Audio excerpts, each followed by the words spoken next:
আওয়ামী লীগ ইসলামের শত্রু নয়, পুলিশ প্রশাসন ইসলামের শত্রু নয়, ইসলামের শত্রু আমরা নিজেরাই। বর্তমানে আওয়ামী লীগ সরকার ক্ষমতায়, তাদের যত ভালো ভালো দিক আছে আমি সেটাও বলবো। এই যে ওবায়দুল কাদের সাহেব, উনি এদেশের এই যোগাযোগ ব্যবস্থার ব্যাপক উন্নয়ন করেছিলেন, ফাটাকেষ্ট বলেছি আমি ওনাকে।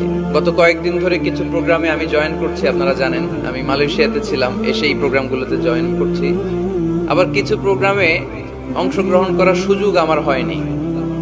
তো যখন প্রোগ্রামে অংশগ্রহণের সুযোগ হয় না, তখন লোকজন মনে করে এটা পুলিশ বন্ধ করে দিছে, প্রশাসন বন্ধ করে দিছে। আসলে বাস্তবতাটা তা নয়। গতকাল আমার প্রোগ্রাম ছিল কোন এলাকায়, দেবিদ্বারে। অনেক মিডিয়ার ভাইয়েরা আসছে, অনেক শ্রোতারা আসছে, আমিও গিয়েছি, বাট ওখানে উঠতে পারিনি। তো দেবিদ্বার থানার ওসি আমার সাথে ছিল, দীর্ঘ সময় আধা ঘন্টার কথা বললাম।